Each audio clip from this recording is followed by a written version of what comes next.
Ich freue mich sehr, dass wir heute Olaf Holzapfel zu Gast haben. Olaf Holzapfel ist der 17. Gewinner des sehr renommierten Zurich Art Preis. Und ich danke dir herzlich für das Gespräch, für die Bereitschaft, das Gespräch zu führen. Und ich würde dich gerne am Anfang fragen, du hast ja für diese Zurich Art Preis Ausstellung ein eigenes Konzept entwickelt für unsere Räume. Und mich interessiert jetzt so, wie hast du dich mit den Räumen genähert oder welche Überlegungen spielten da im Zusammenhang mit deinem Werk eine Rolle? Ja, es gibt ja zwei Räume und in dem einen Raum sieht man eher so eben Bilder. Ein Bild ist ja eher ein abgeschlossenes Werk und hier sind es eigentlich eher, ist der ganze Raum quasi als White Cube, wo die einzelnen Installationen eher einen offenen Charakter haben. Du hast deiner Ausstellung einen wunderbaren Titel gegeben, wo ich finde, dass es sehr gut passt. Der Titel ist Der Mantel.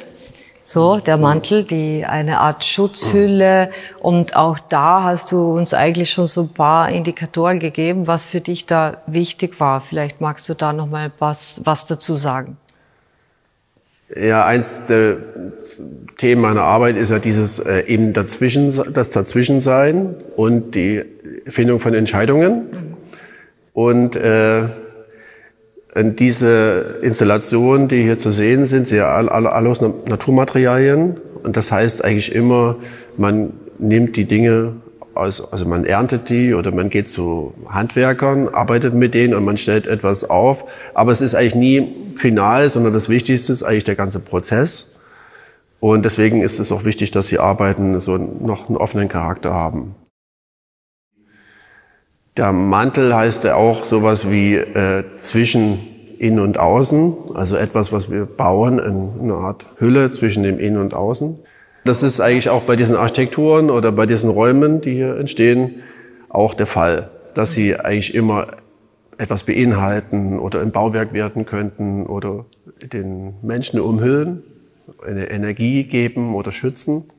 Daher Mantel. Du hast ja auch zu Beginn deiner Karriere mal Architektur studiert, hast es aber dann verworfen und dich der Malerei gewidmet. Ist es eigentlich so, dass die Architektur für dich jetzt etwas zu sehr Fixiertes war, weil du eben die Prozesse jetzt auch gerade so betont hast, habe ich mich gerade gefragt, ob das vielleicht auch daran liegt, dass die Kunst ermöglicht einen ja viel mehr Prozesse selbst zum Werk zu machen, während in der Architektur das ja nicht geht. War das so eine Überlegung, die dir da wichtig war? Also Kunst ist ja auch eine symbolische Disziplin, ein bisschen wie Politik. Aber Architekten sind noch viel näher an der Politik. Und ich habe einfach gemerkt, dass diese Ebene für mich, dass ich da ein bisschen Abstand halten muss. Und der andere Vorteil ist, ein Atelier ist ja schon so ein spiritueller Raum, auch für die, nicht nur für die Künstlerinnen, sondern auch für die Gesellschaft. Also man hat einfach die Freiheit, Dinge mit dem Team oder auch alleine so ins Werk zu setzen, dass sie eine Art finalen Charakter haben. Und als Architekt bist du eigentlich immer von der, was auch sehr interessant ist, also man ist immer im Gespräch mit der Öffentlichkeit. Aber für mich war das ein bisschen mehr relevant, in die Richtung zu gehen.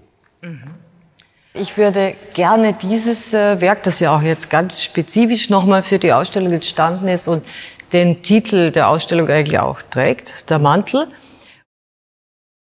Das Material, das du hier verwendet hast, ist Red. Also ich kannte das im Vorfeld natürlich in erster Linie über die Reddächer, die uns allen ein Begriff sind, die ein natürlich nachwachsendes Material sind. Da hast du ja wie so diesen Bogen gelegt und die hat so jetzt extra so einen Raum. Der ist wahnsinnig spannend, weil man kann da reingehen. Es hat diese Qualität, dass die Welt plötzlich so still wird. Es wird so gedämmt, das ist ein wunderbares Erlebnis. Und trotzdem bleibt es so halb offen, es ist so halb geschlossen, aber man ist bei sich. Dieses bei sich sein, finde ich, wird selten so gut möglich in einem Kunstwerk als wie bei diesem hier. Ja, das erste Mal habe ich diesen Raum entwickelt für eine Villa von Mies van der Rohe. Und ich habe mich länger mit dieser Villa beschäftigt und interessant ist, dass Mies van der Rohe erst die Landschaft gestaltet hat und dann das Haus. Also die wurden zusammen entwickelt. Und das ist eigentlich ein typisches Verhalten auch im 19. Jahrhundert gewesen. Also diese Villen eben auf den Außenraum auszurichten, auch ein Privileg. Und ich denke aber, in unserer Zeit ist es so, wir sind quasi immer im Innen und Außen. Also diese Differenz von Innen und Außen verschwimmt, weil es ja noch diese Virtualität gibt, die omnipräsent ist und wir eigentlich immer erreichbar sind. Und dann dachte ich, in dieser Villa, wo es schon so eine Art fließende Räume gibt, ist es eigentlich eher wichtig, einen intimen Raum zu schaffen, eine Art Rückzugsraum. Es gab auch schon einen anderen Raum in dieser Villa, nämlich von Yves Klein. So, der heißt, glaube ich, Die Leere. Und ich habe eher gedacht, ich habe eine Art Cellar, also einen Raum, der mich umhüllt, wo die Natur in die Architektur hineinkommt. Und eben auch ein bisschen auflöst, diese Dichotomie, die wir lange auch gepflegt haben, so, dass da draußen ist irgendwie die Landschaft und so der ideale Raum und hier drinnen ist so das, wo wir arbeiten. Ich denke eigentlich, diese Differenz ist ein Irrtum, weil auch die ganzen Innenräume sind natürlich oft aus Stein, aus Holz und es sind auch aus natürlichen Materialien und diese Bewusstmachung interessiert mich.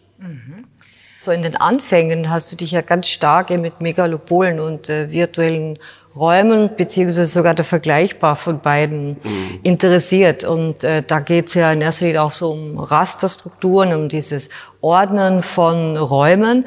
Und ich finde das ganz spannend, dass man dann in diesen physischen Räumen, die du ja hier in der Ausstellung auch machst, dass man auch sieht, das folgt ja auch einer gewissen Raster, das ist vielleicht auch ein technisches Raster, weil sonst kann man dieses Red jetzt beispielsweise nicht stapeln, oder? Ist das für dich so vergleichbar? Ja, was interessant ist, was alles zusammenbringt, es gibt bestimmt mehrere Sachen, aber eine zum Beispiel ist Information. Wenn man sagt, so ein Halm hat Information oder so ein Balken hat eine bestimmte Länge, ist auch eine Information. Und dann die Häuser in der Stadt haben alle eine ähnliche Größe, weil es gibt immer eine Bauordnung. Das ist irgendwie, ne? Also diese Raster in der Stadt sind geprägt von Informationen und von Regeln und die Regeln kommen sowohl von den Menschen wie auch eben aus den Materialien selber. So, und wir sind eigentlich immer dazwischen in diesen, wir sind eigentlich die das verbinden, die also die Räume schaffen oder die Städte gestalten oder eben die Strohhalme aufeinander schichten. So, also die virtuellen Räume sind ja auch alle aus Informationen konstruierte Räume. Und jetzt könnte man sagen, oh, die materielle Welt ist so eine Art amorphe Welt, der man erst die Informationen zubilligt. Aber sobald wir anfangen, mit der materiellen Welt zu arbeiten, dann zum Beispiel bei Pflanzen, ne, die haben eine gewisse Ordnung. Die Bäume sind in Europa irgendwie im Durchschnitt 25 Meter hoch, nicht höher. Die sind jetzt nie 80 Meter hoch, sondern 25 und zwar überall.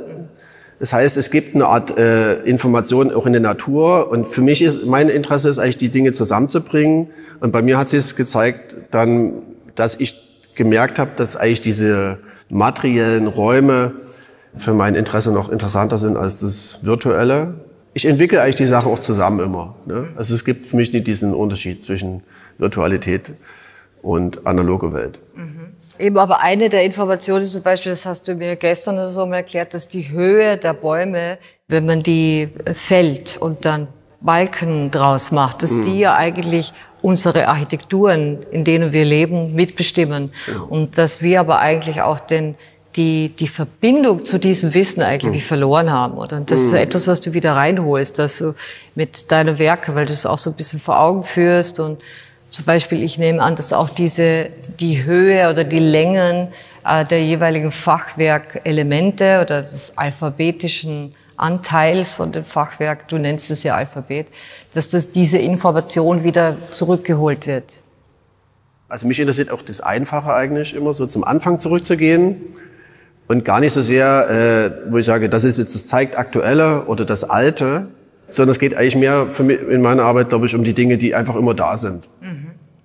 So, also die Dinge, die Präsenz haben. Und zum Beispiel in Deutschland gibt es, glaube ich, 2 Millionen Fachwerkhäuser. Also die Häuser sind nicht alt, sondern sie sind da. Also wir leben damit. Und wenn wir drüber nachdenken, was die Zukunft bringen wird, werden wir noch viel mehr dieser Häuser bauen. Also es ist nichts Vergangenes, sondern es ist eher die Präsenz Und dann überlege ich, ja, dann fängt man an, im Atelier da zu sitzen und was zusammenzustellen, was dann eben das Kunstwerk wird. Mhm. Es sind ja Techniken, ne? So, also das ist ja die Frage, was ist jetzt zuerst eigentlich da gewesen? Dass die Menschen den Zaun bauen oder dass sie das benennen als Zaun? Ne? Also wenn die Tiere irgendwie eine Höhle bauen und die bauen sich irgendwie eine Grenze nach außen hin, dann sagen sie vielleicht nicht untereinander, wir bauen jetzt eine Grenze, aber sie bauen die. Und wir sind ja auch Tiere, ne? Bloß wir haben eben eine Sprachentwicklung und dann haben wir irgendwann gesagt, okay, das ist der Zaun.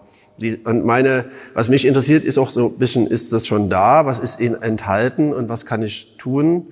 Und hier sieht man eben, und dann zum Beispiel hier, okay, wir müssen eine Säule fixieren und dann brauchen wir eine Schräge. Und das versteht auch jedes Kind und das ist doch das Tolle an den Fachwerken, dass es nämlich eine öffentliche Sprache ist. Und dann nennen wir das halt Fußband zum Beispiel, ne? Weil es eben unten ist. Oder wenn es oben ist, nennen wir es halt Kopfband. Oder solche Dinge. Oder wenn wir drüber gehen, ist es dann die Schwelle. Ja. Ne? Jeder weiß, was eine Schwelle ist. Genau. So, aber der Balken kann auch was anderes sein. Also es ist immer eine Zuweisung von mir dahin. Ne? Aber irgendwie ist der Balken schon da. So, also die Technik oder die Möglichkeit liegt sozusagen in diesem Zwischenraum, wo wir wieder bei der Idee von Mantel sind, ne? Also der Zwischenraum, der hier verhandelt wird in der Ausstellung.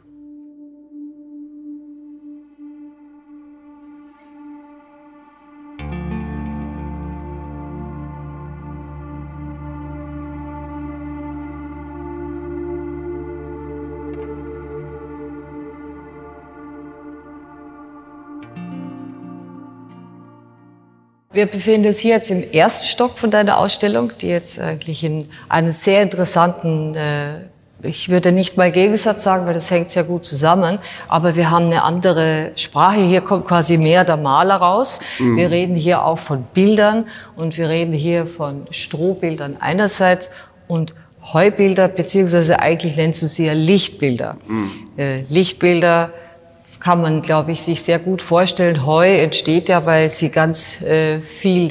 Heu ganz viel der Sonne ausgesetzt ist. Und die sind ja unglaublich spannend. Also wir haben hier ganz eine andere Art von Räumlichkeit, sozusagen eine bildliche Räumlichkeit. Du bist jetzt hier der Maler, der plötzlich mit Schnüren malt. Also in dieser Ausstellung geht es ja sehr um diese ländlichen Materialien, ne? Und man kann eigentlich an diesen verschiedenen Heuschnüren eigentlich immer sehen, was es für eine Art Wiese war. Ne? Also es ist wieder so, dass die Materialität der Wiese in dieses Bild mit rein verwebt und dadurch auch eine Art Bezug kriegt zu der Landschaft. Also das sind halt die Bilder, die mit dem Material aus der Landschaft über die Landschaft. So, das sind also landschaftliche Bilder in gewisser Weise. Aber keine illusionistischen Bilder, sondern eigentlich Bilder, die diese Landschaft selber in sich tragen, quasi. Und wieder in diesem Zwischenraum sind. Ist es jetzt ein Bild oder ist es eigentlich eher eine Sammlung oder sowas? Und was ich auch interessant finde, das habe ich während dieser ganzen Arbeiten so entdeckt, es sind ja so bestimmte Begrenzungen, in denen wir sind, in denen wir unsere Existenz sich eigentlich immer bewegt, so, also räumliche Begrenzungen, aber eben auch materielle. Und wenn diese Materialien, diese Seile, wenn die hergestellt werden, sind die völlig chaotisch.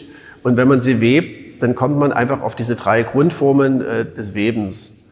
So, und die gibt es schon seit den Ägyptern. Also die sind eigentlich auch zeitlos und eher aus der Geometrie bestimmt und aus den Materialien. Und das ist eigentlich so ein bisschen Lavide, dieser Raum der Leere, den ich vorhin schon mal sagte, der von Yves Klein, also man steht in diesem Raum und man ist auf sich zurückgeworfen, eben mit der Leere oder mit der Materialität. Und das ist auch das Zwiegespräch, was hier stattfindet. Also du lädst sozusagen die Besucher ein, auch dieses Zwiegespräch mit Materialien und mit Räumen zu führen. Also, genau. Ja. Vielen herzlichen Dank, Olaf. Danke auch.